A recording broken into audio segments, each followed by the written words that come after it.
Assalamualaikum warahmatullahi wabarakatuh.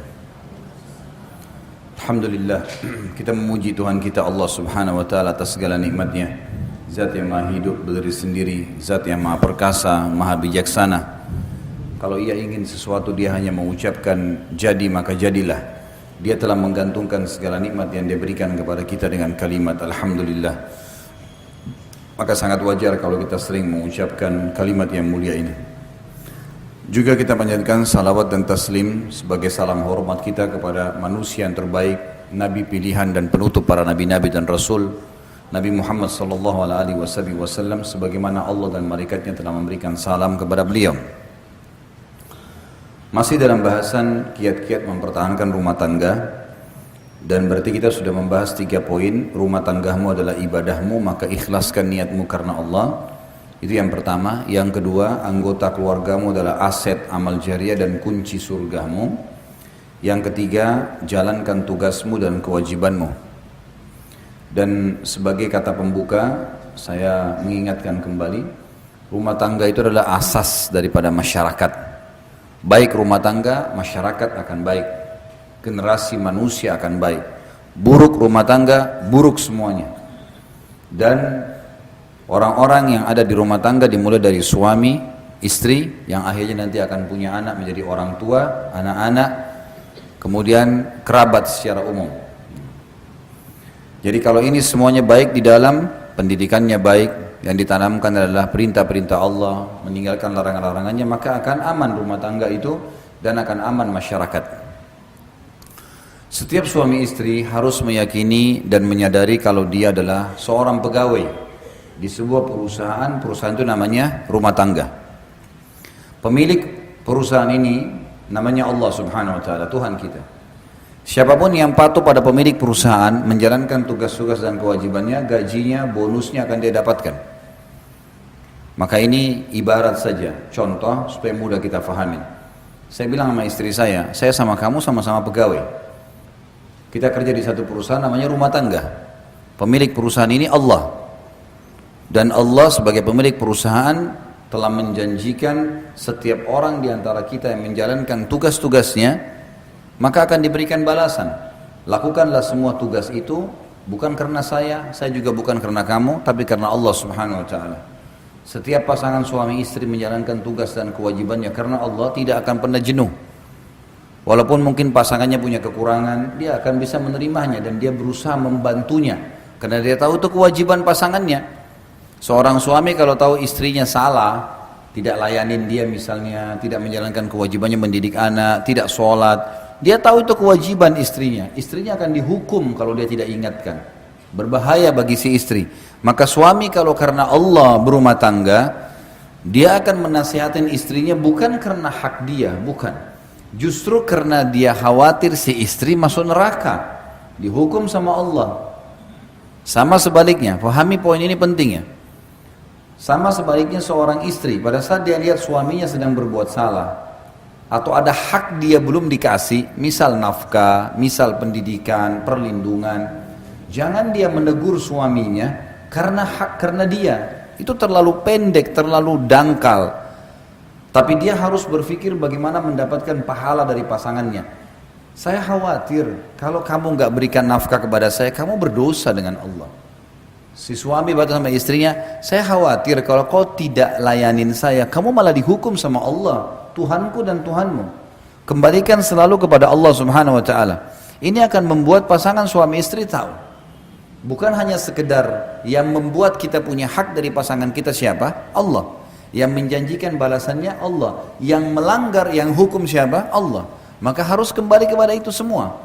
Rumah tangga yang seperti ini asasnya akan bahagia. Tenang sekali. Karena semua yang melanggar hukum Allah akan diluruskan, semua yang sesuai dengan hukum Allah akan didukung. Maka akan aman rumah tangga itu. Jadi punya landasan. Siapapun yang membangun rumah tangga ini karena tahu dia sedang menjadi pegawai tanda kutip Allah di sebuah perusahaan namanya rumah tangga, dia kalau kerjakan tugas-tugasnya maksimal akan dapatkan bonus dan gaji maksimal. Dia kalau mencuri, melanggar, berkhianat, maka akan dihukum, diancam, gitu kan? Diancam. Dan ancaman Allah SWT bukan cuma sekedar dipecat kayak perusahaan keluar masih bisa kerja tempat lain, enggak, dimasukin di api neraka, dibakar, disiksa, semua sudah jelas gitu kan. Jadi seorang muslim punya landasan yang tepat dalam rumah tangganya. Baik, pilar yang keempat sekarang, untuk mempertahankan rumah tangga setelah menjalankan tugas dan kewajiban, kenalilah karakter pasanganmu. Kenalilah karakter pasanganmu. Bapak ibu sekalian, laki-laki Allah ciptakan memang berbeda sama perempuan. Perempuan diciptakan memang berbeda sama laki-laki. Berbeda secara fisik. Jelas beda. Dari banyak hal, gitu kan? Poster tubuh ada perbedaan. Juga karakter berbeda. Laki-laki lebih cenderung kepada akal fikirannya. Dan yang menggunakan akal fikiran dalam kehidupannya selalu mempermudah permasalahan. Perempuan Allah berikan kepada dia perasaan yang lebih dominan. Karena laki-laki akal fikiran yang digunakan untuk memecahkan banyak permasalahan. Kalau seorang laki-laki sudah buntu dalam satu hal, misalnya menagih hutang, dia akan berpikir untuk mencari jalan keluar lain. Kalau ada sesuatu yang mentok di satu kegiatan, bisnisnya bangkrut, dia akan cari usaha lain. Orang pakai akal langsung masalah solusi, itu gunakan akal pikiran. Orang, dan ini ya hal yang dibutuhkan oleh seorang pemimpin. Perempuan terdominasi dalam dirinya perasaan, karena memang dia butuh perasaan. Anak-anaknya ya butuh perasaan. Butuh diperhatikan, suaminya butuh diperhatikan, dia butuh merawat rumahnya, butuh perasaan. Perasaan ini lebih cenderung kepada ya, memecahkan permasalahan dengan tangisan, memecahkan permasalahan dengan perasaan, merasa putus asa. Orang kalau tadi laki-laki misalnya lagi utang, pakai perasaan, maka mereka tidak tega nagih, atau malas nagih, atau putus asa. Tapi perempuan, ini kalau perasaan perempuan ditarik, perasaan itu ditarik kepada masalah laki-laki, dia tidak bisa ketemu.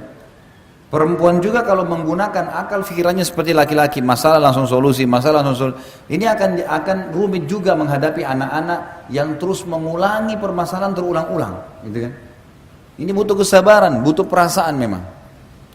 Ini karakter dasar laki-laki dan perempuan. Laki-laki gunakan akal, perempuan gunakan perasaan. Saya kasih contoh supaya lebih mudah difahami. Kalau bapak-bapak di sini sama saya, rame-rame laki-laki misalnya, kita pergi ke satu toko mau beli baju. Ini karakter ya. Secara umum, saya bicara umum. Kalau ada yang berbeda berarti memang dia keluar dari umumnya, ya. Apa yang ada yang Allah ciptakan fitrah. Kalau kita masuk ke dalam sebuah toko, kemudian kita melihat baju tertentu, misal baju A, kita senang nih, baiklah, udah lihat cocok, coba kayaknya cocok nih warnanya. Terus kita tanya sama pemilik toko, saya mau beli yang ini, ada ukuran XL nggak? Dia bilang nggak ada. Kira-kira apa yang anda lakukan sebagai laki-laki? Kalau saya, sama nggak kira-kira? Saya akan bilang, oh baiklah kalau gitu, coba saya lihat yang lain. Selesai, nggak ada permasalahan, nggak ada ukurannya, mau diapain? Pakai akal pikiran, nggak ada solusi, kan gitu. Coba kalau ibu-ibu masuk dalam sebuah toko, kemudian lihat baju cocok warnanya, jenisnya, tanya ukurannya nggak ada, apa yang ibu lakukan? Protes. Coba cek di gudang, mungkin ada, kenapa habis, kapan datang, panjang ceritanya nih. Ini karena pakai perasaan. Benar nggak? Memang begitu. Laki-laki benar nggak tadi? Memang begitu. Ibu-ibu sama bapak-bapak coba kalau misal suami istri janjian mau makan di satu rumah makan nih, nanti malam Ahad, malam Jumat kita janjian makan ya, baik sepakat di rumah makan tertentu. Udah sepakat nih, udah rapi-rapi mau pergi sama-sama pacaran setelah nikah, halal. Jalan sama-sama. Pas tiba di rumah makan, tutup.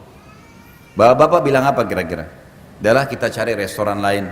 Ibu-ibu enggak, sebentar saya turun dulu lihat, tanya. Kenapa dia tutup? Mungkin masih bisa bungkus, bawa pulang. Nggak bisa. Perasaan. Bahkan tadi baju itu kalau bapak-bapak nggak jadi beli biasa. Kalau ibu nggak dapat 2 hari nggak bisa tidur tuh. Ingat terus tuh baju. Kenapa? Siapa yang beli ya? Nasibnya baik benar tuh. Semua temannya tahu kalau baju itu dia mau beli. Ini karakter ya. Ini kita bicara tentang ada hal yang dasar dalam diri kita masing-masing yang harus dikenal oleh pasangan nih. Nggak boleh dilupakan, ini karakter. Allah memang kasih begitu ya. Tapi kita dikontrol dengan wahyu. Ada wahyu yang mengontrol kita sehingga perasaan kita, pikiran kita hanya tunduk kepada hukum Allah Subhanahu wa taala. Tapi ini karakter dasar. Kita harus paham nih, gitu kan? Laki-laki karena menggunakan akal pikiran, bila terjadi cekcok misalnya antara suami istri, ibu-ibu tulis SMS ke suaminya, begini begitu begini panjang lebar 1000 karakter. Setelah ditulis, suaminya laki-laki umumnya kalau baca masalah, oh iya, masa dia tulis gini, oh sudah selesai, dihapus sama dia.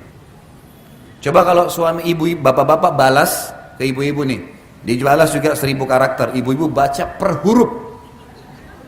Dilihat per huruf, ini nih satu masalah, ini 2 masalah, disimpan sebulan tuh SMS, nggak bakal dihapus.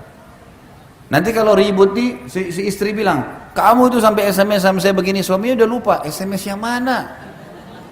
Karena dia udah hapus nih, laki-laki ini udah kasih ini solusinya, ini masalahnya, pakai akal pikiran, ringkas, ini masalah, solusi, selesai. Ibu-ibu enggak, memang disimpan. Ada pernah ya seorang istri simpan SMS suaminya 2 tahun. 2 tahun disimpan.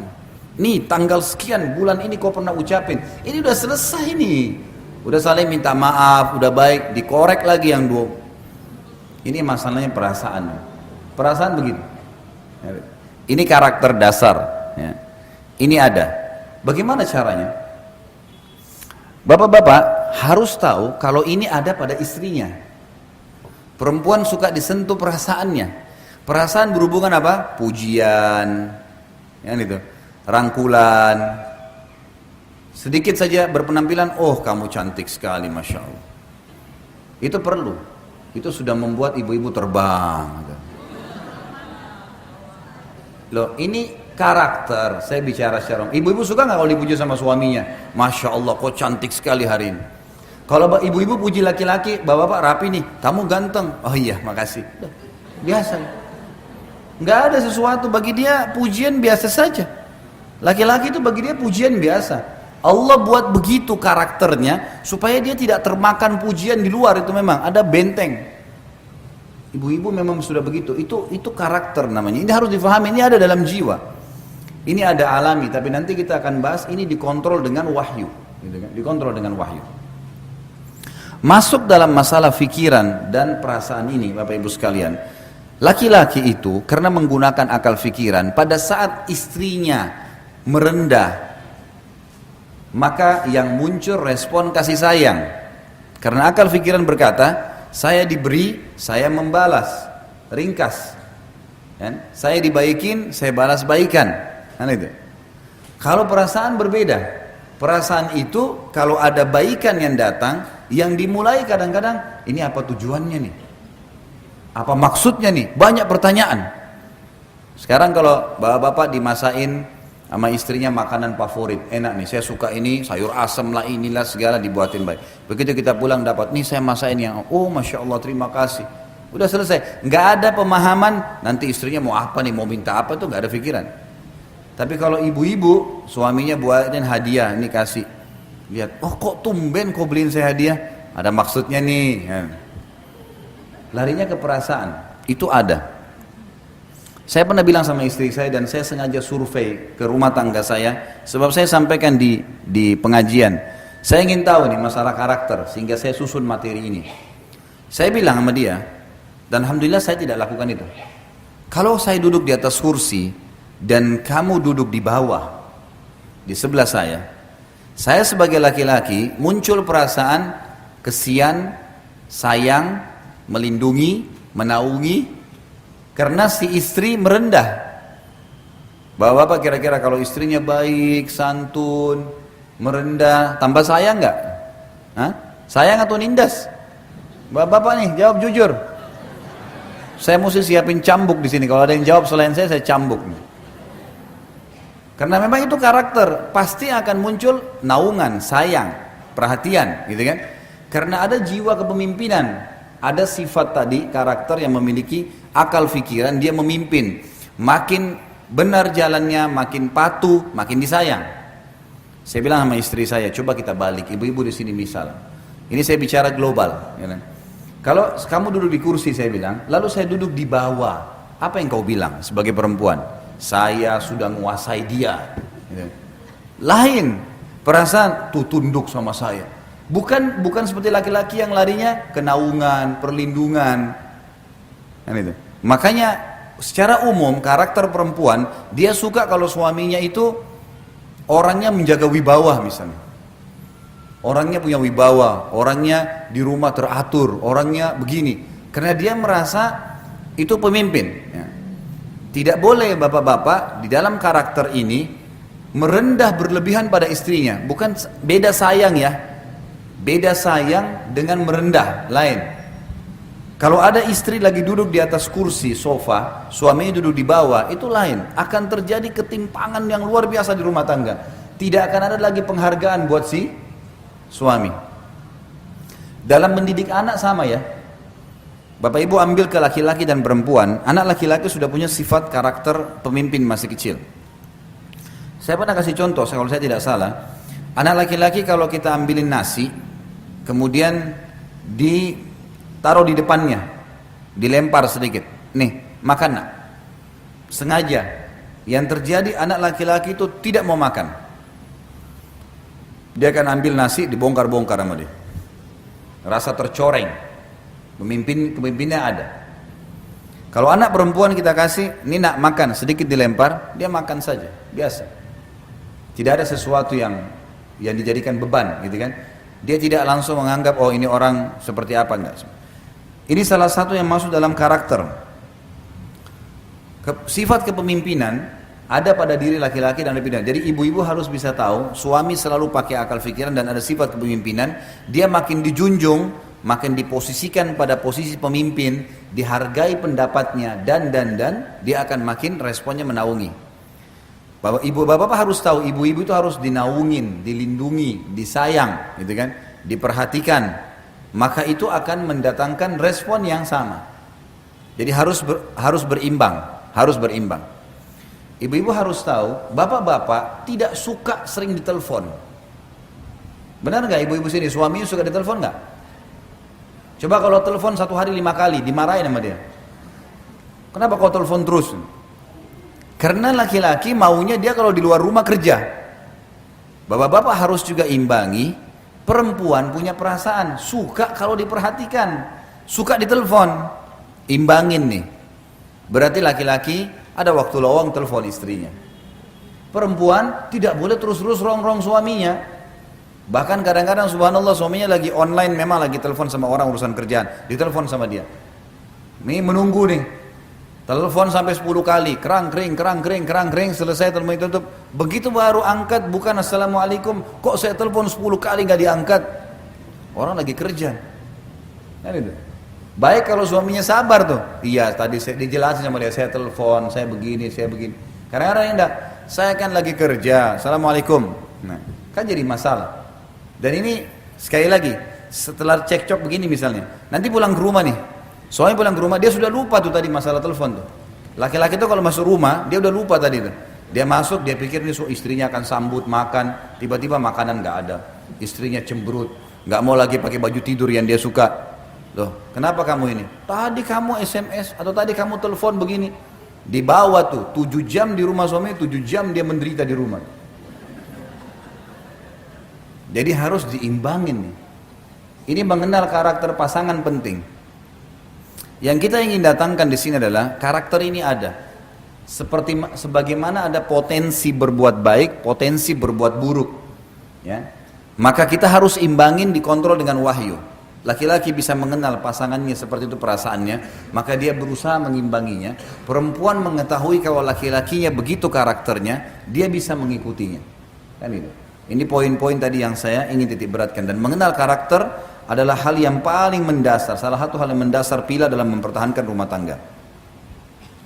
Kemudian yang kelima, pilar yang kelima, hati-hatilah dari musuh yang selalu mengintaimu. Hati-hatilah dari musuh yang selalu mengintaimu. syaitan. Jangan mudah minta cerai bagi perempuan, dan jangan mudah menceraikan bagi laki-laki. Apa sebabnya ini? Hadis Bukhari. Nabi SAW bersabda, iblis memiliki singgasana di lautan. Setiap hari anak cucunya melapor, saya baru buat orang mabuk, saya baru buat orang dusta, saya baru buat orang riba, saya baru buat orang zina. Sama iblis dianggap biasa semua. Ya sudah. Pas ada anak cucunya mengatakan saya baru menceraikan suami istri, sama iblis diangkat, didudukan di singgasananya, berhenti tugas. Udah, yang penting sudah rusak satu rumah tangga, cerai, itu sudah prestasi yang paling tinggi dikejar oleh iblis. Kenapa? Rusaknya rumah tangga, ributnya suami istri, Bapak Ibu sekalian, akan mengacaukan seluruh masyarakat. Karena kalau ribut dua orang saja suami istri, sudah cukup seluruh keluarganya juga ikut ribut. Lingkungan teman-temannya semua juga ikut ribut, pro kontra. Kalaupun terjadi cerai, anak-anaknya jadi kacau semuanya. Secara kejiwaan masih muda, masih anak-anak, semua terpukul secara kejiwaan. Mau ketemu ayahnya, ibunya nggak kasih. Mau ketemu ibunya, ayahnya nggak kasih, dan seterusnya. Jadi memang cerai itu target utama iblis. Makanya hati-hati. Kata para ulama, kalau di luar rumah ada 5 syaitan atau 10 syaitan mendampingi seorang yang beriman, mencari untuk menggodahnya, maka dalam rumah tangga ada 1000 syaitan. Kadang-kadang masalah kecil. Mungkin suami bisa tersinggung hanya karena lupa dibuatin teh atau kopi, atau dicuciin bajunya oleh istrinya. Atau mungkin ada yang dia minta dikerjakan di rumah, istrinya lupa, syaitan buat dia lupa. Sudah cukup untuk marah sama istrinya. Seorang istri sudah cukup untuk marah, bahkan bisa minta cerai hanya karena ingin diantar ke satu tempat, suaminya belum sempat. Yang betul ada kesibukan. Akhirnya tersinggung, kalau ibumu kau dahulukan, kalau saya tidak, panjang ceritanya. Kalimat cerai lagi, hati-hati. Kata Nabi SAW, jangan main-main di 3 hal. Pernikahan, perceraian, dan rujuk. Kembali setelah cerai, ini gak boleh main-main. Gak boleh orang dalam Islam, Bapak Ibu punya teman, kemudian Bapak Ibu punya anak laki-laki, temannya punya anak perempuan. Lalu kita bilang, Bapak Ibu ini bilang sama temannya, nanti anak kita kalau besar kita jodohin ya. Nah, ini dalam Islam berlaku kalau si teman mengatakan, oke, baik, sepakat. Anak-anak ini gak boleh dinikahin pada saat dewasa kecuali sudah disampaikan. Dulu ayah sama ibu pernah jodohin kamu sama anak itu, mau gak? Oh, saya gak mau ayah, gak mau ibu, ya sudah. Kalau enggak ini terikat, ada hukum di sini. Karena dua-duanya sudah sepakat, dan kata ulama masuk dalam hadis Nabi SAW, al-mu'minuna ala syurutihim. Orang-orang mukmin terikat dengan syarat yang telah disepakati, nggak boleh nih. Nikah, nggak boleh main-main. Makanya kalau ada yang bercanda pun, nanti kita jodohin anak kita ya, itu tergantung kalau Allah takdirin. Nggak bisa saya katakan kalau iya ini anak-anak terikat nih, nggak boleh. Cerai, nggak boleh nih. Ucapin sembarangan, apalagi bapak-bapak, hati-hati. Pengucapan kalimat cerai, dan kata ulama, hikmah kenapa cerai di tangan laki-laki bukan tangan perempuan, karena mereka pakai akal fikiran. Kalau mau menceraikan masih berpikir nih, ini kedepannya bagaimana, ini nanti bagaimana, anak bagaimana, panjang nih ceritanya. Kalau perempuan tidak, pokoknya ceraikan saya tidak mau tahu. Besok apa terjadi ini urusan nanti. Padahal kalau sudah diceraikan pergi ke rumah orang tuanya nyesel juga nanti. Jadi masalah juga nanti, banyak orang begitu. Berapa banyak akhwat muslimat yang tanya kepada saya, Ustaz, saya nyesal Ustaz, saya sudah sering tekan suami saya minta cerai, sekarang akhirnya saya diceraikan, saya mau kembali sudah susah. Suami saya sudah sering ucapin sampai 3 kali. Ya hukum syar'i. Kenapa ibu main-main? Gak boleh main-main. Bapak-bapak juga gak boleh main-main nih. Darurat sekali baru diucapin kalimat itu. Betul-betul patokannya adalah pelanggaran agama. Kalau sudah pasangan kita bermaksiat kepada Allah dan kita ajak taubat gak mau, nah ini di sini boleh kita gunakan kalimat mulia itu. Kalau tidak ada pelanggaran agama, Bapak Ibu sekalian, hanya urusan dunia, kurangnya pendapatan, masih butuh pengaturan waktu, adaptasi, tradisi keluarga, mudahkanlah urusan dunia. Bagaimana bapak-bapak tinggal 30 tahun di rumah tangga orang tuanya dengan pola makan, cara berpakaian, cara ngomong, situasi keluarga ada. Ibu-ibu 20 tahun, 25 tahun tinggal di orang tuanya juga dengan pola makan, cara hidup. Berbeda ini. Tiba-tiba disatuin dalam satu rumah tangga. Apa mau tiba-tiba langsung hari pertama sudah cocok? Ada adaptasi. Ada adaptasi. Maka kita harus tahu masalah ini. Hati-hati, jangan main-main. Sampai kata ulama bagi bapak-bapak, kalau ada, saya pernah belajar fikih di tingkat 3 kuliah di kuliah dakwah di Madinah. Dosen saya dulu kebetulan wakil, kalau tidak salah beliau wakil hakim di pengadilan agama di Madinah. Beliau bilang kalau ada seorang laki-laki istrinya lagi naik di atas tangga bercanda, dia bilang kalau kamu naik lanjutin jalan kamu, saya ceraikan. Kalau kamu turun, saya ceraikan. Kalau si perempuan ini tidak mau diceraikan, dia harus turun dari tengah-tengah, kena jatuh tuh tolaknya walaupun bercanda, nggak boleh. Makanya ibu-ibu jangan sering udah ceraikan saja saya, kita sudah nggak cocok, akhirnya suaminya terpicu ngucapin kalimat itu, nggak boleh. Bapak-bapak juga jangan menekan istrinya dengan selalu kalau kau tidak mau ikut saya akan ceraikan. Kalau urusan agama boleh, ingat ya, kalau sudah urusan agama hubungan sama Allah, cerai ini boleh dipakai. Tapi kalau urusan dunia, masalah makanan, baju, warna spray, gorden, tinggal di mana, dunia, nggak ada yang dibawa ke kuburan. Mau diapain tuh rumah yang oh ini di Menteng hebat, oh ini cuma di Rawamangun, saudaraku. Kita kalau naik pesawat yang di Menteng pun jadi kecil tuh, nggak kelihatan lagi. Apa yang mau diperebutkan? Kadang-kadang juga ini hal-hal mendasar yang harus kita fahamin ya. Hati-hati, syaitan selalu mengintai. Maka syaitan kata ulama lebih senang suami istri bercerai daripada terjadi pembunuhan di luar rumah, daripada orang riba. Padahal ini dosa-dosa berat semua nih. Tapi kalau cerai ini luar biasa. Luar biasa, si suami akan sakit kepalanya kalau cerai, istrinya akan sakit kepalanya, hidup mereka jadi tidak tenang, anak-anak jadi korban. Nggak ada orang cerai itu tiba-tiba bahagia, nggak ada. Omong kosong tuh kalau dia bilang saya bahagia, bohong, nggak bisa. Allah sudah satuin awalnya dalam kalimat akad. Kalau ada masalah-masalah yang dihadapin, selama bukan pelanggaran agama, toleransi, maafin. Nanti kita jelasin di pilar selanjutnya. Baik. Pilar yang keenam, hati-hati tadi dengan syaitan, jangan iyakan. Semua bisikan buruk, tinggalkan. Pilar yang keenam adalah lapang dada, memaafkan dan meminta maaf. Islam mengajarkan kita Bapak Ibu sekalian yang benar memaafkan, yang salah minta maaf. Dan ingat, jangan nginapkan permasalahan. Tidak boleh nginap, nggak boleh nginap. Begitu ada masalah, duduk baik-baik. Maaf ya, kayaknya kok saya terganggu dengan ini nih. 1, 2, 3, 4, 5. Menurut kamu bagaimana? Istri sampaikan ke suaminya. Suaminya lagi ada masalah. Suami juga begitu. Duduk. Sebentar istriku. Ini terus terang saya terganggu secara kejiwaan. Ada masalah 1, 2, 3, 4, 5. Menurut kamu bagaimana jalan keluarnya? Diskusikan baik-baik, bicarakan, clearkan pada saat itu. Yang salah wajib minta maaf. Ingat, kita pegawai di perusahaan Allah. Yang tidak mau memaafkan dihukum sama Allah tuh, nggak boleh. Maafin, udahlah. Gitu kan? Juga yang salah tidak mau minta maaf ini dihukum juga, nggak boleh. Orang sudah minta maaf nggak mau dimaafin bagaimana? Sudahlah, gitu kan? Dan semua ada pahalanya. Semua ada pahalanya. Bahkan dalam Islam Bapak Ibu sekalian kita dianjurkan memaafkan sebelum orang minta maaf. Misal gini, ada orang menggibah, mencoreng nama kita, atau memfitnah kita misalnya. Sakit hati? Iya sakit hati. Cobaan. Kalau tidak ada cobaan, dari mana kita dapat pahala sabar? Nggak ada pahala sabar. Oh cobaan saya berat, ya makin berat makin besar pahalanya. Kata Nabi SAW, inna idhamal ajr ma idhamal bala.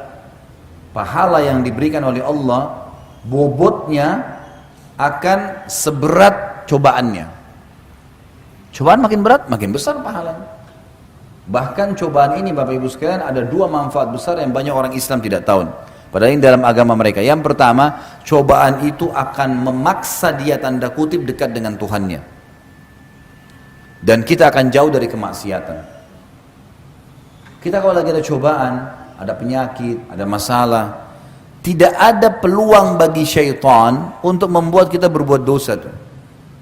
Diajak teman-teman ngumpul-ngumpul, buang-buang waktu. Aduh, lagi ada masalah. Nggak deh, nanti lain waktu. Dan kalau dia lagi ada masalah, berdoa, ibadah sama Allah, pasti khusyuk, enak tuh. Kalau dia berdoa, nangis, kembali kepada Allah ya, dia kembali, itu luar biasa.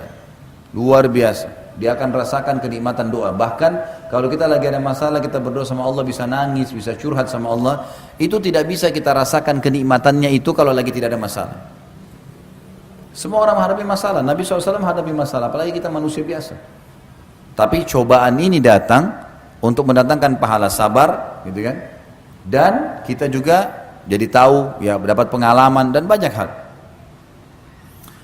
Dan kita makin dekat dengan Allah SWT. Yang kedua, cobaan itu kalau datang, teman-teman sekalian, tujuannya untuk meninggikan derajat, mengampuni dosa. Kata Nabi SAW, seorang mukmin terus diuji di dirinya, di keluarganya, di hartanya, sampai dia dan keluarganya bertemu dengan Allah tidak tertinggal satupun dari dosanya, dibersihin dosanya.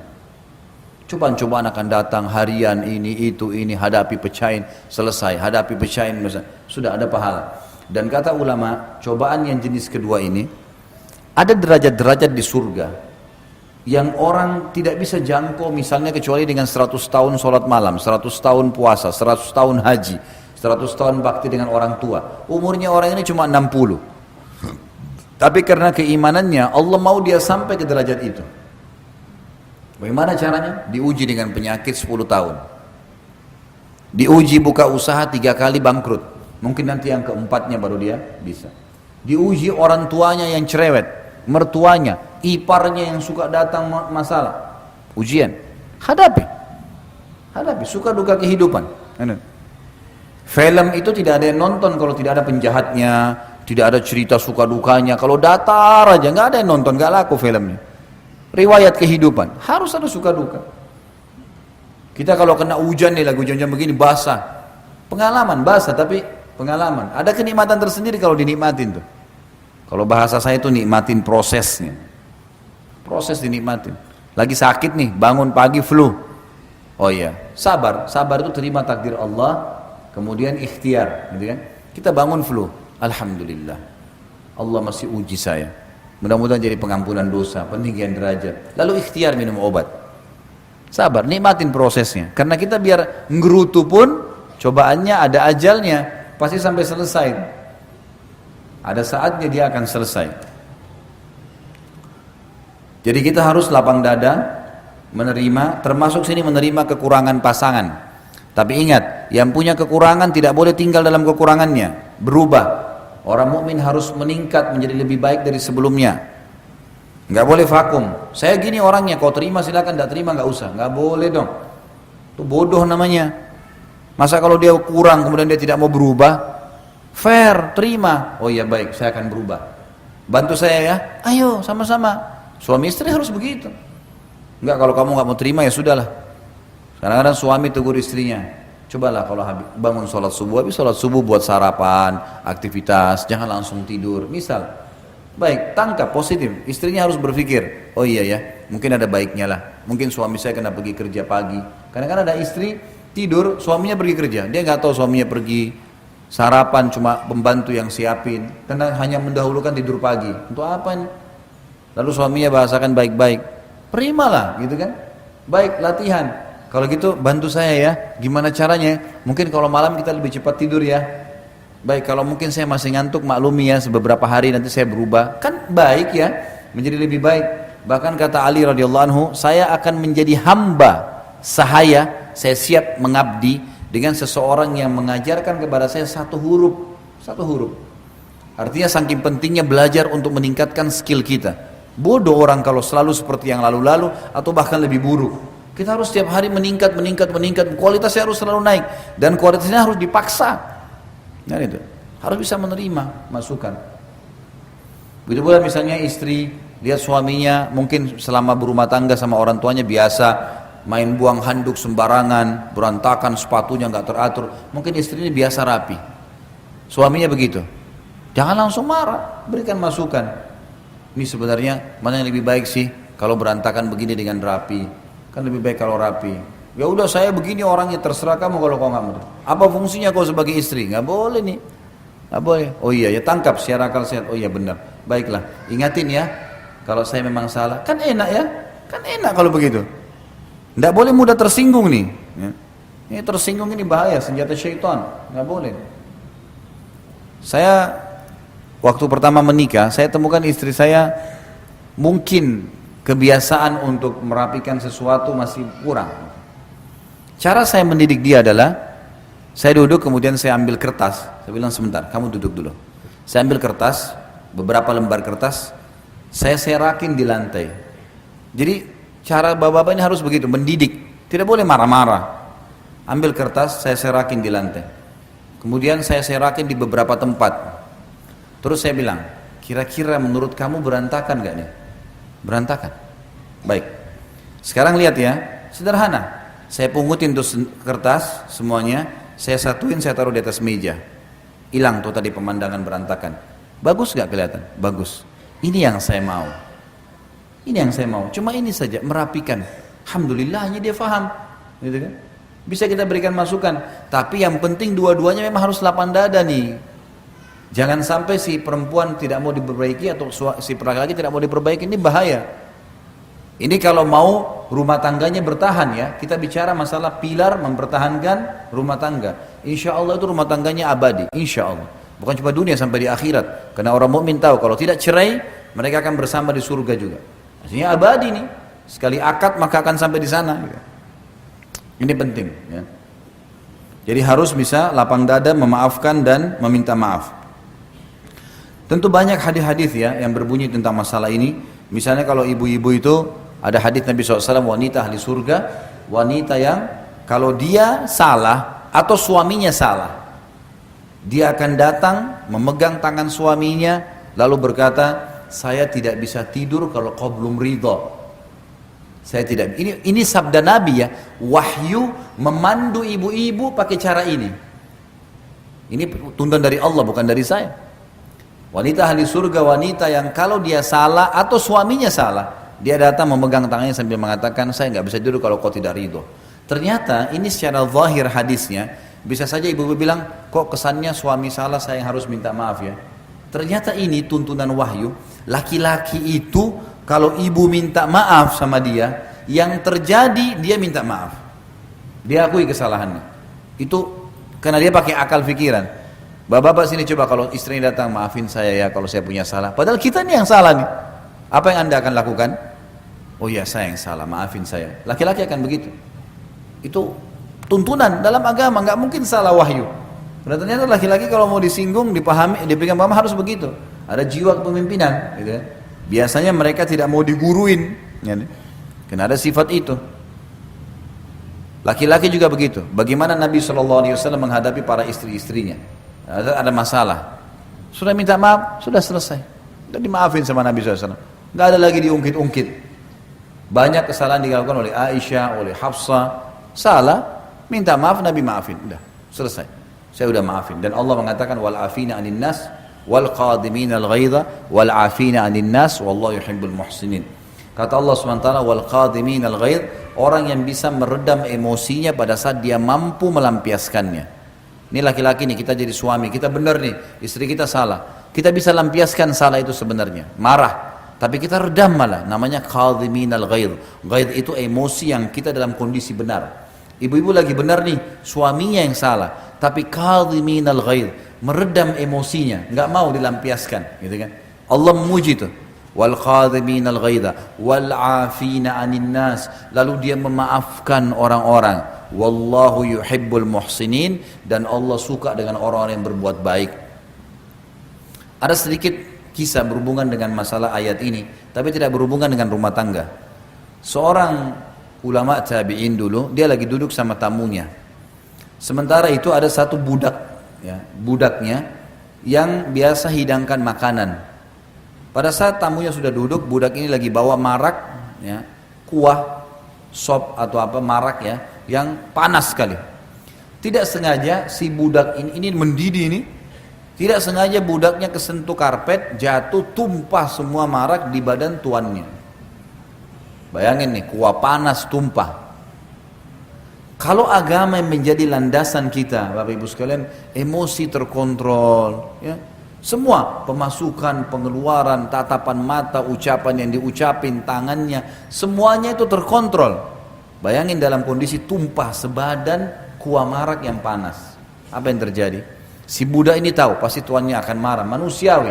Lalu dia mengatakan, wahai Tuan, Allah berfirman, wal qadhiminal ghaidha, dan orang yang bisa meredam emosinya pada. Jadi ghaidh itu emosi yang meluap-luap dan dalam kondisi benar loh ya.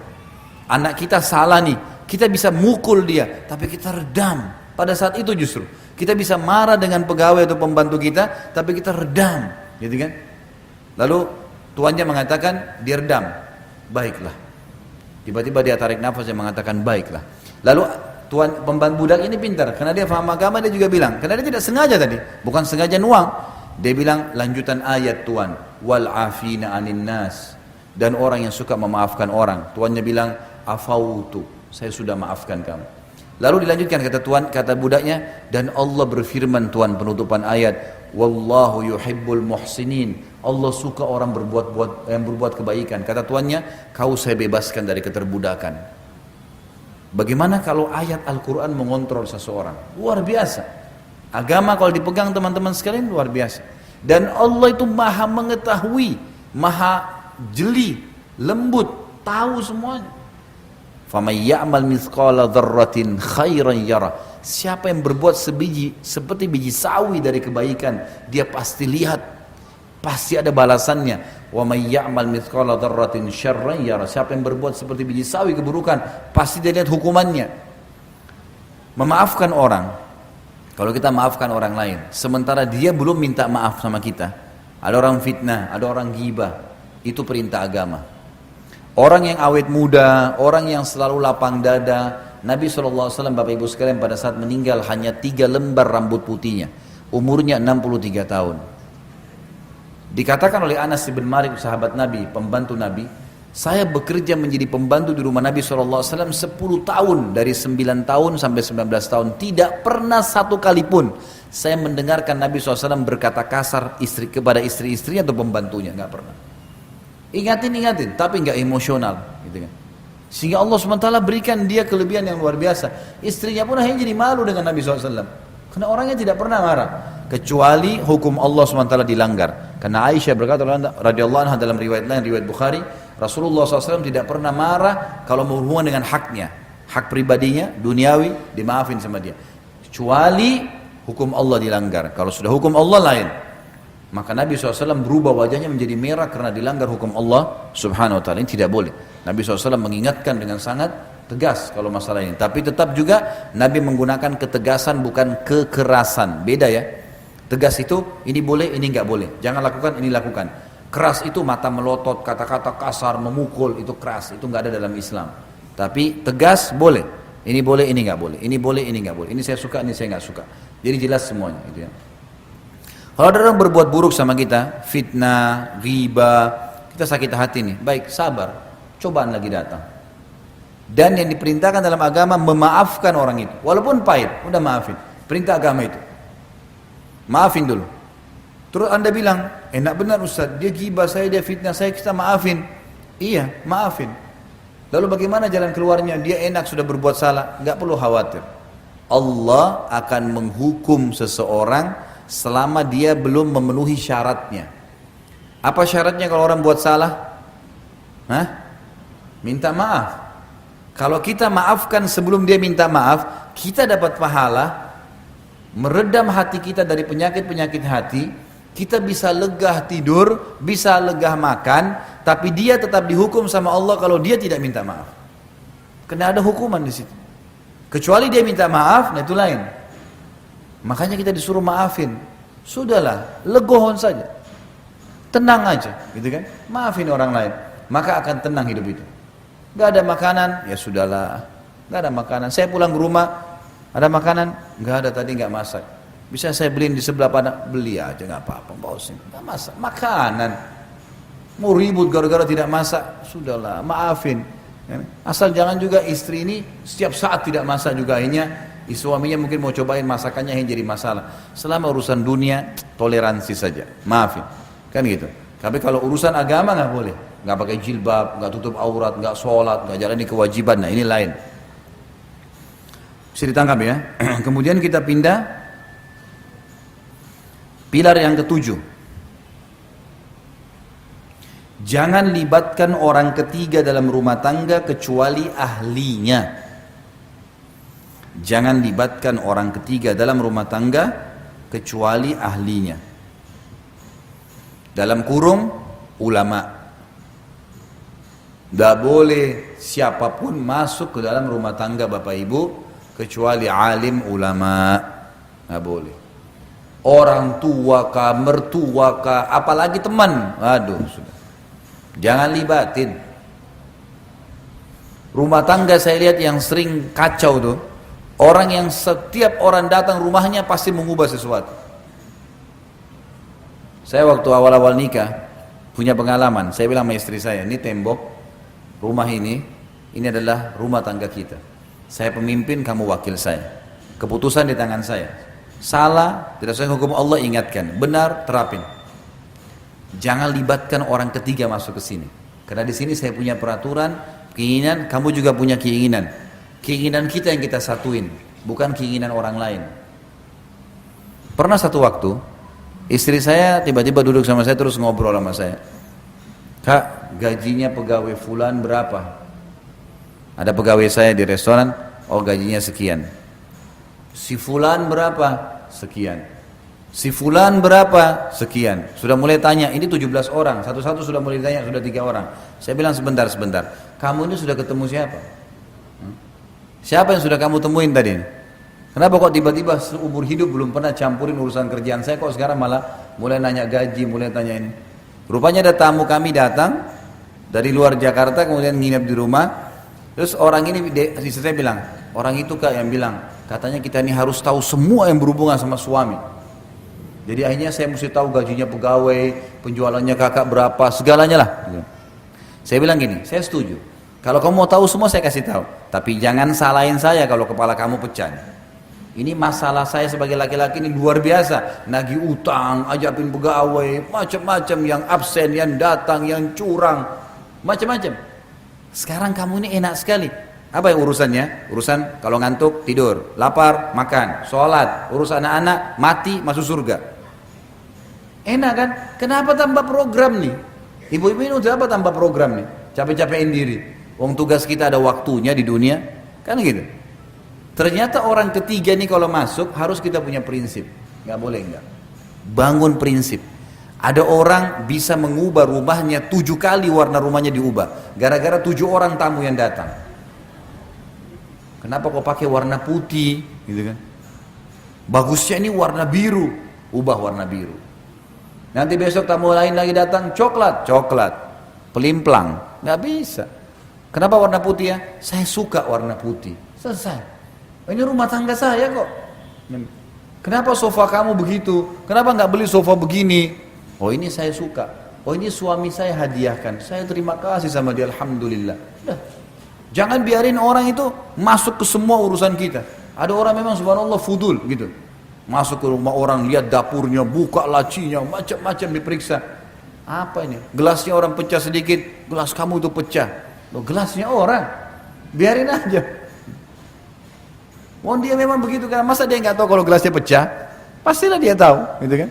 Kontrol diri, jangan masukin. Kita ada ruang dalam rumah kan ada namanya ruang tamu, ada ruang keluarga. Tamu ya di ruang tamu. Ada urusannya masuk ke dalam-dalam. Ini masuk dalam kamar tidur suami istri. Sedangkan anak kita saja ada waktu dalam Islam boleh dia izin. Ada waktu tidak boleh dia izin masuk. Nggak boleh. Malam hari itu nggak boleh spontan main langsung anak-anak masuk. Ada larangan dalam Islam. Mungkin orang tuanya lagi lepas pakaian, mungkin nggak boleh. Apalagi tamu orang lain ini nggak boleh sembarangan. Di rumah tangga itu Bapak Ibu sekalian ada namanya wilayah haram. Wilayah yang haram nggak boleh orang lain masuk. Kamar tidurnya Bapak Ibu nggak boleh orang lain masuk. Tidak boleh, jangan masuk. Kita juga kalau punya anak-anak menikah jangan masuk di kamarnya anak kita, nggak boleh, jangan masuk. Itu Itu betul-betul kamar mereka, mungkin berserakan, maaf pakaian dalam di sana, mungkin ada sesuatu yang memang hanya suami istri yang harus tahu, kan jadi masalah. Untuk apa ini? Nggak perlu. Gitu kan? Ini ada wilayah haram. Kecuali darurat sekali mungkin. Orang tua kita datang, butuh kamar mandi, ya. Kemudian mau masuk di kamar mandi, ada kamar mandi yang mungkin kamarnya beliau tidak ada kamar mandinya yang kita kasih, baik silakan di kamar, nggak masalah. Tapi kalau ini umum semua orang, ada orang subhanallah temannya semua tahu kalau bentuk kamarnya bagaimana. Ini saya sarankan jangan ya. Nah, ini bukan masalah sombong, bukan, tetapi memang tidak boleh. Orang ketiga ini kalau masuk, orang ini melihat dengan mata, dia berpikir dengan akal, dia punya telinga, kemudian dia juga punya kesenangan, ya, dia punya suka sesuatu, maka dia pasti nyampaikan apa yang dia suka. Ini berbahaya. Banyak ibu-ibu protes sama suaminya, minta gonta-ganti HP, gonta-ganti mobil, hanya karena temannya begitu, tetangganya begitu. Ini orang yang pelimplang, nggak ada tujuannya. Bahkan pernah saya temukan kasus ada rumah tangga ribut gara-gara tidak digantiin HP, padahal istrinya tidak ngerti bagaimana pakai HP baru itu. HP lama aja belum mengerti, cuma bisa SMS sama telepon. Yang lain belum tahu, terus mau ganti HP baru hanya karena gengsi. Perlihatkan orang. Kenapa ini? Untuk apa gengsi? Kita harus punya prinsip. Ini harus ditanamkan. Rumah tangga kita punya cara sendiri, gitu kan? Ini penting untuk diketahui agar jangan sampai sembarangan. Nah, orang-orang yang bisa kita ceritakan tentang permasalahan kita hanya ahlinya, alim ulama, karena mereka akan memandu kita kepada jalan keluar agama. Banyak orang punya masalah rumah tangga, orang tuanya dilibatkan. Orang tuanya sendiri punya masalah rumah tangga. Ada banyak orang yang libatkan ibunya cerai sama suaminya, gitu kan? Akhirnya dituntun anaknya cerai aja sama suaminya. Ikuti langkahnya dia. Banyak begitu. Bapak-bapak diminta panduan, dia tidak suka sama istrinya. Dia bilang sama anaknya, ceraikan aja. Ayah juga dulu ceraikan istri. Udahlah, nggak apa-apa. Kan jadi salah semua nih. Tapi kalau alim ulama beda. Allah berfirman, Rasulullah bersabda, kan diingatkan. Harusnya begini, sabar, pertahankan, ini solusinya, ruqyah, ini, itu, macam-macam. Jadi harus yang terlibat orang ketiga. Ya, orang yang ketiga adalah para alim ulama. Dan ini yang terjadi di kehidupan sahabat. Mereka kalau ada masalah, mereka langsung ya, menuju kepada Nabi SAW. Dan Nabi yang pecahin. Nabi SAW yang pecahin dalam masalah rumah tangga mereka.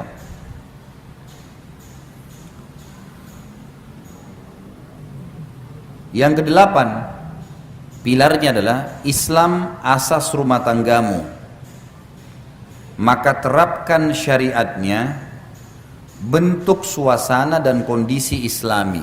Saya ulangi, Islam adalah asas rumah tanggamu. Islam adalah asas semuanya. Kehidupan kita termasuk rumah tangga. Islam asas rumah tanggamu, maka terapkan syariatnya, bentuk suasana dan kondisi islami. Bentuk suasana dan kondisi islami, terutama majelis ilmu. Terutama majelis ilmu. Ini yang banyak hilang dari rumah tangga kaum muslimin nih. Jadi kita harus sepakat, rumah tangga itu harusnya asasnya Islam. Bukankah banyak di Indonesia suaminya namanya Muhammad, istrinya namanya Aisyah, tapi nggak ada figur Muhammad dan Aisyah di diri mereka? Anaknya, ibunya pakai jilbab, anaknya nggak pakai jilbab.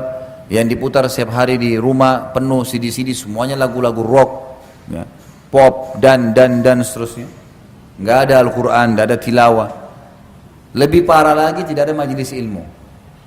Bapak ibu sekalian, majelis ilmu kayak bapak ibu luangin waktu begini. Ini kalau bapak ibu lihat pahalanya hari kiamat, berharap 24 jam di majelis ilmu. Sisi pahala. Sisi yang lain, tidak ada orang bubar dari majelis ilmu jadi buruk, nggak ada. Kecuali memang itu bukan majelis ilmu ya. Memang orang yang buruk, bukan alim, bukan seorang dai yang benar. Tidak ada orang kalau nyampaikan wahyu Allah, hati lunak. Kita pulang itu bawa ilmu, bawa iman, berubah jadi lebih baik. Kalau bapak ibu bisa rasakan itu seperti sekarang, pasti beda sebelum hadir dengan sesudah hadir, gitu kan? Pasti beda bentuk keimanannya. Pasti beda, ada mungkin yang salah, pas tadi kena poin ini, butuh saya salah ya, mungkin saya coba perbaikin. Kan menjadi lebih baik itu. Majelis ilmu kalau benar itu akan merubah orang menjadi lebih baik. Karena memang tangga agama kita ilmu, ilmu datangkan iman, iman datangkan amal soleh. Tidak boleh kosong hidup kita dari ilmu, nggak boleh. Jangan pernah kosong Bapak Ibu sekalian. Saya pribadi, kalau saya lagi pergi taklim, tadi saya taklim di Cempaka Putih, kemudian saya lari ke Sudirman, taklim lagi tadi kantor, saya lari lagi ke sini. Sehari saya coba, sebentar saya pulang nih, saya pergi lagi taklim ke Blok M Square. Satu hari 3-4 taklim. Dan saya merasa kalau satu hari satu taklim saja, saya pribadi ya, kalau saya bicara pribadi saya merasa ada jeda kosong. Kalau saya pulang ke rumah, kadang-kadang memang saya sudah memahami istri saya, waktu saya akan kasih kamu malam. Waktu siang sama dengan laki-laki mencari nafkah, bergerak, saya akan bergerak untuk agama. Kamu ridho, derajat insya Allah saya dapatkan di surga tinggi karena itu, kau juga akan ikut dengan saya di surga. Ikhlaskan, urus anak-anak, ikut tahfidz Quran, kamu juga ikut majelis ilmu, dengarin ceramah, gitulah. Saya rasa kalau dari jeda ilmu ke ilmu, saya rasakan iman saya terkontrol. Kapan ada jeda sedikit, gitu kan? Misal tidak ada pengajian sehari. Duduk di rumah, apa yang kita lakukan? Duduk, apa kalau orang terbiasa nonton TV duduk, dari remote ke remote, dari remote ke remote. Orang kalau lagi biasa kerja, kemudian cuti libur, apa yang dia kerjain di rumah? Gak ada, mau kerja apa ya? Nah, jeda waktu kosong, ada jeda itu membuat syaitan bisa masuk. Kalau kayak sekarang saya pakai motor, kalau biasa saya bawa mobil, dari taklim ke taklim, kalau jaraknya tidak terlalu jauh, di mobil pun saya dengar lagi ceramah saya sendiri. Saya dengarin ceramah para ulama-ulama di mobil, jeda setengah jam, 1 jam, atau dengar tilawah Al-Quran. Karena itu mengontrol kita, mengawasin kita. Kalau kita bisa rasakan, kayak Bapak Ibu akan rasakan sebentar, sejam 2 jam kita ceramah, pasti imannya bertambah. Bayangkan kalau dari majelis ilmu ke majelis ilmu. Ini sebentar pulang, nih naik mobil, setan bisikin tuh. Sekarang tadi kan sudah pengajian, sekarang hiburan, dandut. Enggak, saya mau taklim lagi. Ceramah lagi putar, setan godain, a'udzubillahi minasyaitonirrajim. Lawan, ilmu lagi, dengarin ceramah.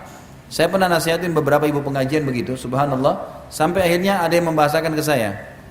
Kebetulan ibu itu dari Padang, mungkin ada ibu dari Padang. Dia bilang sama saya, Ustaz, semenjak saya dengar nasihatnya Ustaz, dari Jakarta saya pulang mudik waktu itu bawa mobil sama keluarga saya, ceramah Ustaz saya dengarin terus di jalanan. Sampai saya hafal tuh Ustaz bilang apa.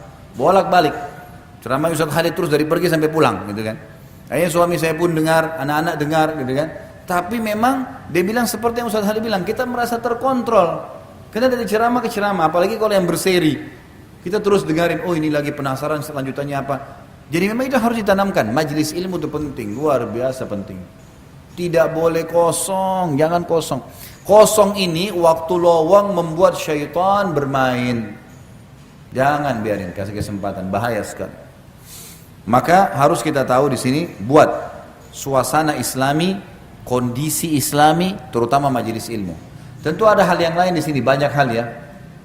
Seperti busana, Bapak Ibu sekalian.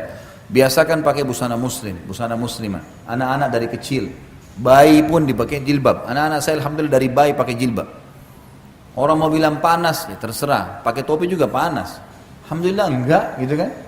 Tetap juga lucu kelihatan, tetap juga baik, enggak ada masalah. Anak-anak dibiasakan, diciptakan suasana. Ibu-ibu dan bapak kalau tinggal di sebuah komplek, cari komplek yang ada masjid. Jangan hanya karena ini lux, bagus, tapi enggak ada masjid. Kalau mau sholat harus keluar jauh. Saya pernah kunjungin begitu, ada satu komplek memang lux, dipanggil ceramah. Saya tanya masjid di mana? Jauh Ustaz, keluar pakai mobil dulu. Hanya karena ini namanya harum, bagus kompleknya. Ini bukan kondisi Islami, nggak bisa. Cari yang kita kalau azan langsung bisa masjid, sholat, enak, dengar ceramah, punya ada orang dengar tilawah Al-Quran, banyak hal. Harus kondisi dan suasana Islami. Di rumah jauhi patung-patung, nggak boleh ada ini.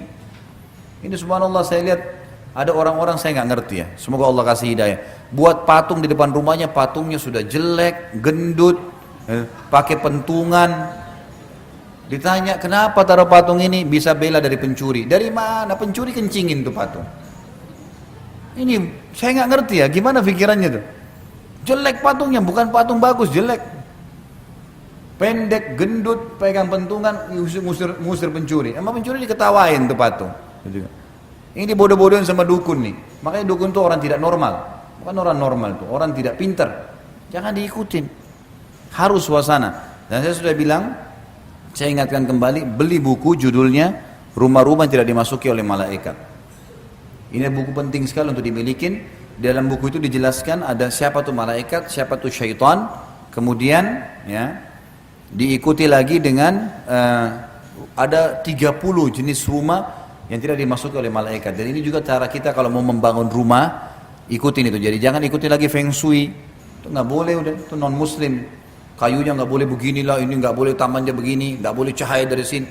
Semua khurafat, nggak ada dalam Islam. Ada panduan sendiri. Baca di buku itu, insya Allah kita akan dapatkan. Kurang lebih harganya 27.000, 30.000 rupiah saja. Baik. Jadi di sini Islam adalah asas rumah tangga. Semua yang berbau Islam diterapkan. Sering salam. Bapak ibu masuk kamar anak, salam. Assalamualaikum nak. Warahmatullahi wabarakatuh. Biasakan. Biasakan. Saya ke masjid dekat rumah. Anak saya umur 2 tahun lebih saya bawa sama-sama ke masjid. Saya semua tidak sangka. Saya memang tidak berpikir sebelumnya. Begitu saya naik motor, lewatin ikhwah-ikhwah yang biasa dekat-dekat rumah saya, ikut sholat di situ. Karena kadang-kadang kalau saya jadi imam, saya kultum. Kemudian pada saat saya jalan menuju ke masjid, saya bilang, Assalamualaikum warahmatullahi wabarakatuh. Setiap lewat, Assalamualaikum. Sunnahnya memberi salam. Anak saya ini rumahnya perhatikan nih, cuma 2 tahun lebih, belum bisa ngomong jelas.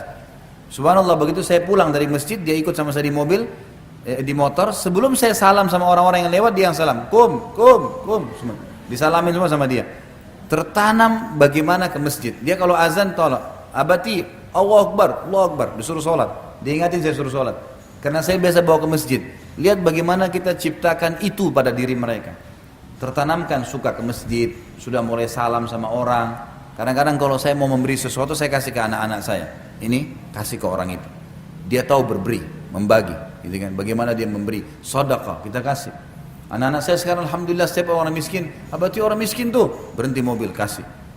Mereka tunjukin tuh, karena saya tertanam. Bayangkan anak-anak terdidik sampai dewasa sudah terbiasa lihat orang miskin langsung berhenti kasih. Tanamkan itu, Islam yang ditanamkan dalam pikiran mereka. Bukan malah kalau makan, udah makan nak, tidak usah kasih orang. Kamu kenyang duluan dulu. Mana cara didikannya? Islam asasnya, harusnya begitu. Baik, selanjutnya yang ke-9. Jam berapa azan? Hah? Ini mau dilanjutin atau pertanyaan? Hah? Lanjutin, baik. Yang ke-9, nasihat menasihati. Nasihat menasihati, ini perintah agama. Kata Nabi SAW, ad-dinun nasihat. Agama ini adalah nasihat. Jadi kita saling mengingatkan, saling menasihati. Ibu-ibu harus bisa menerima kalau dinasihati sama suaminya. Bapak-bapak juga harus bisa menerima kalau diberikan nasihat oleh istrinya, gitu kan? Landasan hukumnya adalah hadis riwayat Bukhari. Nabi SAW pernah waktu di Sulhu Hudaybiyah. Tahu Hudaybiyah ya? Hudaybiyah itu sekitar 80 km dari Mekah. Bapak Ibu kalau lagi umroh, coba negosiasi sama travelnya, minta kami bisa nggak mampir ke Hudaybiyah. Hudaybiyah itu biasanya banyak peternakan unta, dan orang kalau mau beli susu unta biasa di situ. Hudaybiyah. Jadi biasa kalau mau ke Madinah dari Mekah, kalau Mekah dulu baru ke Madinah, itu biasanya bisa lewat Hudaybiyah, gitu kan? Yang jelas di Hudaybiyah ini pernah ada kejadian di zaman Nabi SAW, beliau keluar sama 1.400 orang sahabat mau umroh, tapi oleh orang Quraisy ditahan di Hudaybiyah, nggak boleh keluar, nggak boleh masuk Mekah. Sahabat-sahabat waktu itu geram, mereka kebetulan pakai ihram tapi bawa pedang, lalu mereka mengatakannya, Rasulullah kita lawan saja nih. Nabi SAW mengatakan tidak boleh, tidak ada perintah Allah. Kalau Allah perintahin jihad kita lawan, kalau enggak boleh. Malah turun wahyu, Allah menyuruh kita pulang ke Madinah. Udah mengalah, tapi dijanjikan kita akan menguasai Mekah nanti. Nabi SAW waktu menerima wahyu harus pulang ke Madinah dan sepakat buat sulhu Hudaybiyah, kesepakatan Hudaybiyah. Kesannya poin-poinnya kayak menyudutkan umat Islam. Tapi itu sebenarnya ada maslahat-maslahat yang Allah lebih tahu. Karena Allah bilang terima dan pulanglah ke Madinah, gitu kan? Nabi SAW sempat bilang, ayo kita pulang ke Madinah, perintah Allah. Sahabat-sahabat waktu itu masih pada duduk sambil pegang pedang, berharap ada perintah lain, perang aja, 1.400 serang Mekah sekalian. Nabi SAW masuk ke dalam kemah, yang ikut pada saat itu adalah Ummu Salamah, istri Nabi SAW yang lebih tua daripada beliau. Duduk lalu berkata, ya Rasulullah, ada apa? Kata Nabi SAW, dan ini juga ibu-ibu boleh, kalau suaminya lagi bingung, lagi kelihatan sedih, datang nanya, ada apa? Kata Nabi SAW, Allah perintahkan mereka untuk pulang ke Madinah. Dan sebelum pulang, orang kalau pergi umroh dan tertahan, misal kita lagi berangkat umroh atau haji, di tengah jalan harus pulang, misal terjadi peperangan, nggak bisa gitu kan, dan sudah melewati tempat niat mikot, maka harus cukur, tahallul, baru bisa ganti baju biasa gitu kan. Nah di sini Nabi SAW suruh tahallul, cukur rambut kalian dan kita pulang ke Madinah. Sahabat-sahabat masih duduk, bukan mau membangkang dengan Nabi SAW, tapi mereka masih berharap ada wahyu yang turun menyuruh perang gitu kan. Maka Nabi SAW masuk dan berkata kepada Ummu Salamah, saya khawatir azabnya Allah turun nih, karena sudah ada perintah Allah kita belum kerjakan. Sahabat-sahabatku masih berharap perang, Allah larang, Allah suruh pulang ke Madinah. Lalu kata Ummu Salamah, ini nasihatnya, ya Rasulullah, tidakkah anda memulai mencukur rambut anda duluan? Anda keluar, cukur rambut duluan depan mereka. Kata Nabi SAW, pendapat yang baik. Nabi keluar, panggil tukang cukur, langsung gundul. Waktu sahabat lihat Nabi gundul, semua saling cepat gundul rambut mereka. Takut pada saat itu karena Nabi sudah kerjakan. Maka dicukur sampai kepala mereka ada yang berdarah. Tapi kita ambil pelajaran apa? Nasihat Ummu Salamah kepada Nabi SAW. Tapi ingat, adab. Adabnya kata ulama adalah seorang istri memberikan nasihat kalau melihat dalam keadaan sedih atau bingung suaminya atau dia minta sarannya. Karena laki-laki tidak suka kalau tiba-tiba diguruin. Misal dia mau pakai baju tertentu, saya siapin baju saya yang warna biru. Oh, menurut saya pakai merah aja. Dia maunya biru, sudah siapin biru. Kecuali dia minta saran, menurut kau saya pakai biru atau merah ya, baru kita berikan saran. Kalau enggak. Karena memang karakternya begitu.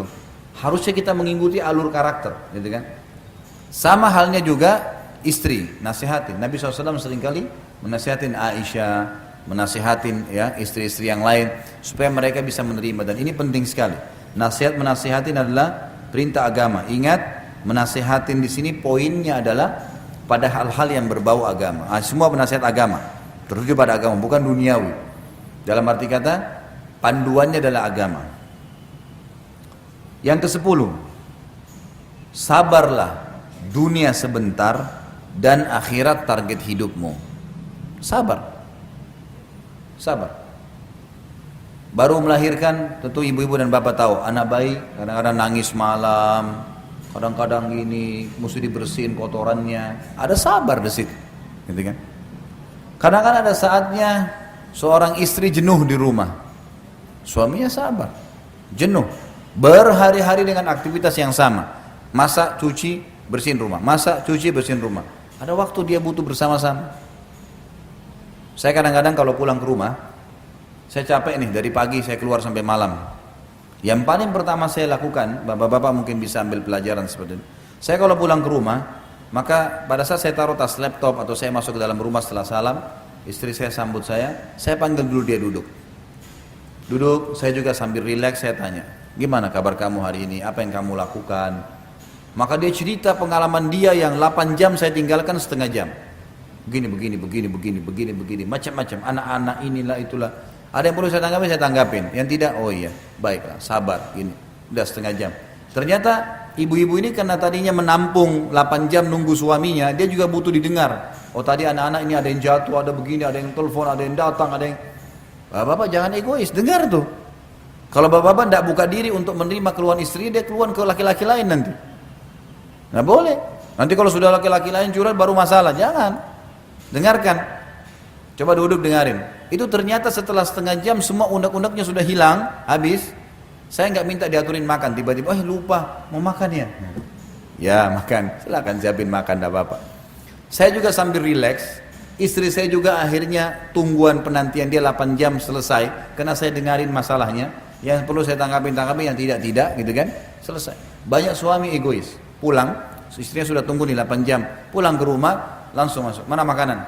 Saya capek, tidur langsung, masuk kamar. Istrinya lihat dia, ini apa nih manusia? Betul kamu capek kerja, saya kan juga capek ngurus rumah. Butuh pendamping, butuh curhat, butuh bicara. Perempuan punya perasaan. Padahal tidak butuh waktu banyak teman-teman sekalian, tidak butuh waktu banyak. Duduk bicara sama pasangan, menatap wajahnya, menatap mata, itu tidak butuh waktu banyak. Dengarin ucapannya, nasihatin, rangkul, itu penting. Sama halnya ini kalau suami, istri juga begitu. Suaminya pulang, maka walaupun ada hajat yang mendesak, Yang didahulukan adalah kebutuhannya dia. Begitu datang, mau minum, mau makan sesuatu, saya siapin dulu. Kalau dia bilang nggak usah, temani saya duduk. Ya sudah, temani duduk. Selesai, mungkin suaminya ini mau cerita. Tadi di jalan hujan, tadi begini, tadi macet, dengarin aja. Oh iya, dia cerita begini. Oh ya gitu. Oh iya. Berarti kalau besok harusnya bawa jas hujan. Oh kalau mungkin besok begini. Oh nantinya begini. Nanti besok saya siapin sarapan hangat ya. Dan. Sudah selesai setengah jam. Kemudian sudah lihat nih, suami ada lega. Dia sudah sampaikan masalahnya. Karena subhanallah, menceritakan sesuatu itu penting ya. Kita kalau kekang sendiri masalah kita, itu malah jadi masalah. Tapi kalau kita bicara, dan Allah jadikan suami istri itu sebagai pendamping untuk itu. Menjadi tempat penampungan, kita nampung. Setelah selesai ibu mau sampaikan hajatnya apapun, tidak ada masalah.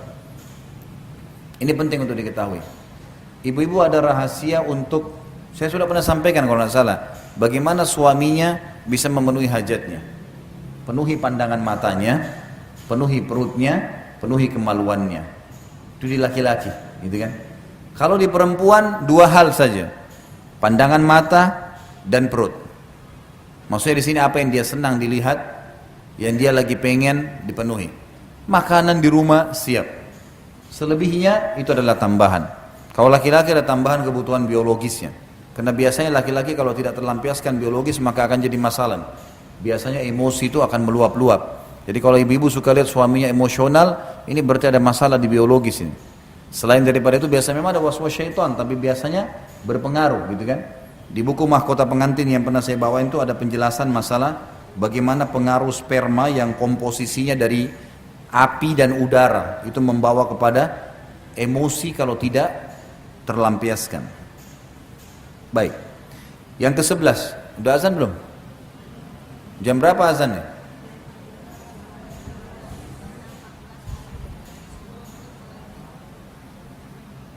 Berapa menit lagi? 10 menit lagi ya. Baik.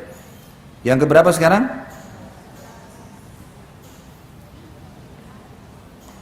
12 ya. 17. Saya dengar dari sana tadi. 17 ini luar biasa, melampaui poin saya. Baik, saya ulangi ya. Rumah tangga yang pertama, poin pertama ibadah, yang kedua anggota keluarga, aset amal jariah, yang ketiga jalankan tugas dan kewajiban, yang keempat kenali karakter pasangan, yang kelima hati-hati dari musuh yang selalu mengintai, yang keenam lapang dada, memaafkan dan minta maaf, ya kan? Yang ketujuh jangan libatkan orang ketiga kecuali ahlinya ulama, yang kedelapan Islam asas rumah tanggamu, yang kesembilan nasihat menasihati, yang kesepuluh sadarlah dunia itu sebentar ya. Baik, sekarang yang ke-11, kontrol cemburumu. Subjudulnya gitu, kontrol cemburumu pada pelanggaran agama saja. Kontrol cemburumu hanya pada pelanggaran agama saja.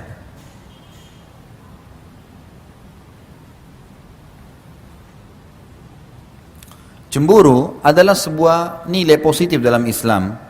Tapi dia sebuah potensi yang bisa benar bisa salah. Laki-laki yang tidak cemburu pada istrinya disebutkan dalam agama dengan dayyuth. Dayyuth itu adalah laki-laki yang membiarkan suaminya pada pelanggaran agama karena dia suka. Misal dia kena cinta sekali sama istrinya, dia nggak tega, sudahlah istrinya nggak apa-apa nggak pakai jilbab, istrinya nggak apa-apa nggak sholat, istrinya nggak apa-apa durhaka sama orang tuanya dia, sama mertua. Itu semua tidak boleh. Dayyuth namanya, nggak boleh. Dalam Islam haram. Gitu kan? Dia tidak boleh, ya, dia harus punya kecemburuan. Seorang istri juga punya kecemburuan terhadap suaminya, tapi kecemburuan ini harus pada pelanggaran agama saja. Tidak benar dalam Islam kalau ada suami atau istri cemburu dengan anaknya. Misal, ada banyak terjadi begitu. Istrinya sibuk urus anaknya, suaminya datang, tetap anaknya terus dipenuhi. Suami cemburu, masa anak terus kamu urus, kamu nggak urus misalnya. Gimana caranya dia cemburu sama anak sendiri? Ibu-ibu gitu, kalau anak-anaknya minta sesuatu langsung suaminya beli. Kalau dia mungkin masih ditunda sama suaminya. Masa anak-anak minta langsung dikasih, kalau saya ditunda. Masa anak dicemburuin gitu kan? Nggak nyambung ini. Ya. Nggak boleh cemburu dengan orang tua. Masa kalau orang tua kamu dahulukan, kalau saya enggak. Nggak boleh. Ibu-ibu hati-hati. Bapak-bapaknya harus tetap bakti dengan orang tuanya walaupun sudah menikah. Ibu harus mendukung suaminya supaya sering kunjungin orang tuanya. Harus selalu bakti sama orang tuanya. Kalau ibu beda, ibu sudah menikah, maka bakti pertama kepada suami. Tetap bakti dengan orang tua, tapi libatkan suami di situ.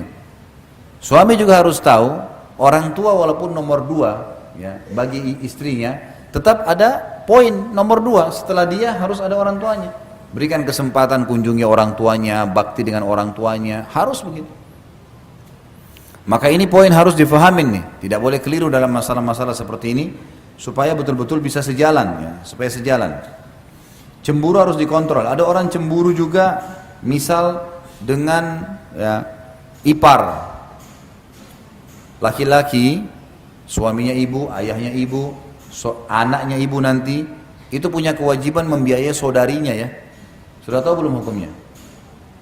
Jadi kalau anak perempuan masih hidup ayahnya yang tanggung. Kalau ayahnya meninggal, siapa yang tanggung? Saudaranya, saudara laki-lakinya. Itu ada kewajiban tuh, gitu kan? Makanya kata Nabi SAW, ibumu, ayahmu, saudarimu, gitu kan? Baru kemudian pindah ke kerabat-kerabat yang lain. Jadi memang dia punya hak tuh.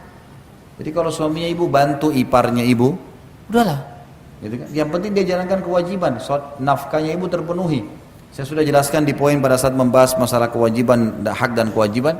Ibu cuma boleh ambil hak nafkah, selebihnya jangan diambil dari suami, biarin dia bersedekah. Sebagaimana ibu juga tidak boleh suami mengambil apapun dari ibu, suami tidak boleh ambil apapun dari ibu walaupun itu warisan, hak, kecuali memang uang dari dia, gitu kan? Ini sudah pernah kita jelaskan masalah itu. Jadi ini cemburu harus dikontrol nih, tidak boleh kecuali dalam pelanggaran agama saja. Ada banyak orang sering menyalahkan Aisyah radhiyallahu anha. Ini saya terus terang sangat tidak setuju. Selalu yang diangkat, bahkan ada ustadz-ustadz yang angkat tentang cemburunya Aisyah radhiyallahu anha. Aisyah pencemburu, Aisyah begini, Aisyah begitu. Kesannya Aisyah ini buruk sekali. Dan selalu yang diangkat cemburunya, sampai ada di antara mereka yang bilang, kalau istri saya tidak cemburu, saya mau ceraikan. Subhanallah, ini gimana? Harus ada penjelasan.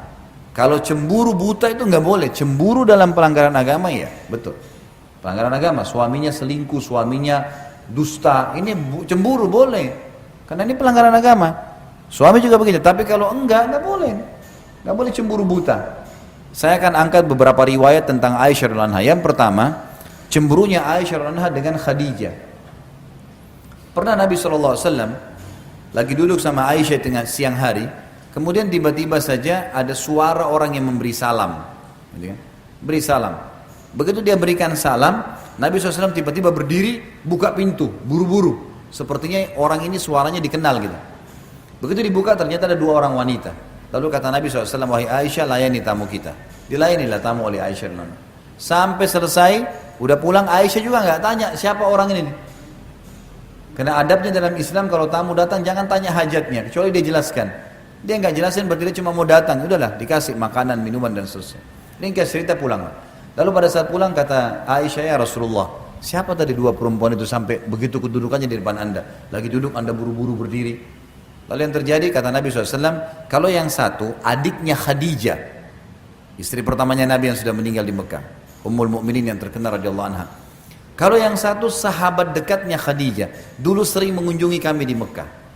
Tiba-tiba di sini cemburu Aisyah bangkit. Ya Rasulullah, anda masih mengenang wanita Quraisy yang sudah berkeriput semua mukanya. Khadijah sudah tua dan sudah masuk ke tanah dan Allah sudah mati. Dan Allah gantikan anda wanita Quraisy yang lebih muda dan juga masih hidup. Cemburu terbawa. Ini perilaku kecemburuan Aisyah. Kita lihat. Yang jadi hukum bukan cemburunya Bapak Ibu sekalian, tapi bagaimana Nabi menanggapi. Ini yang jadi hukum kan. Orang banyak mengangkat cemburunya Aisyah. Ternyata Nabi SAW mengatakan, wahai Aisyah, tidak akan pernah ada yang bisa mengalahkan Khadijah. Dia beriman pada saya pada saat orang semua kufur. Dia membiayai agama ini dengan hartanya. Dan Allah karuniai saya anak dari dia. Nggak ada dari istri yang lain. Jadi maaf, ibu-ibu kalau ada yang menikah sama duda misalnya, atau ada yang melakukan poligami, Jangan marah kalau suaminya ceritakan tentang sesuatu berhubungan dengan masa lalunya. Duda. Oh dulu saya sama istri saya makan, saya sering dihidangkan nasi goreng kalau pagi. Oh kamu selalu kenang dia ya, nggak usah. Ya udah gali aja kuburannya suruh keluar. Gimana? Orang cerita dia pernah laluin, gimana caranya kita mau cemburu nih? Nggak nyambung, nggak boleh. Oh iya, baik. Kira-kira nasi gorengnya seperti apa? Saya coba buatin. Siapa tahu saya bisa buat lebih baik. Oh biasanya pakai telur, pakai begini. Baiklah, besok kita buat. Ibu buat yang lebih baik dari itu. Coba. Kan selesai. Kenapa harus jadi pemicu? Orang punya masa lalu. Gimana cara? Bapak nikah sama janda. Lalu dia cerita, mungkin bapak sibuk. Lalu suami dulu punya waktu. Dulu saya sama si fulan, kadang-kadang malam masih diajak keluar, makan nasi goreng pinggir jalan, saya pengen waktu berdua. Jangan langsung tersinggung bapak-bapak. Oh iya, maaf ya, mungkin saya kurang di situ. Saya akan luangkan waktu, kan gitu. Rangkul itu, ambil, sehingga akhirnya kita bisa menjalin rumah tangga yang benar. Udah azan ya. Kita tutup sampai sini insyaallah. Nanti kita lanjutkan lagi kalau Allah masih mudahkan ada kesempatan. Masih ada beberapa poin yang belum dibahas insyaallah. Semoga saja apa yang kita bahas hari ini bermanfaat dan juga Allah jadikan tambahan di timbangan amal kita hari kiamat. Dan juga semoga seluruh yang belum dapat hidayah dimudahkan dapat hidayah, yang sudah dapat hidayah dimudahkan untuk mengamalkan. Semua yang pernah berbuat salah, berbuat dosa dimaafkan oleh Allah Subhanahu wa taala. Seluruh yang sudah mati dari muslimin diampuni dosa-dosanya, dari orang tua kita, dari kerabat kita. Dan juga semoga seluruh muslimin di Palestina, di Syria, di Yaman, di Irak diberikan kemenangan oleh Allah Subhanahu wa taala, dan juga Allah partisipasikan kita bersama mereka di pahala, dan semoga Allah satukan kita di surga firdausnya tanpa hisab, sebagaimana Allah satukan kita di majlis ilmu yang mulia ini. Kalau benar dari Allah, kalau salah dari saya mohon dimaafkan. Subhanakallahumma bihamdika asyhadu an la ilaha illa anta astaghfiruka wa atubu ilaik. Wassalamualaikum warahmatullahi wabarakatuh.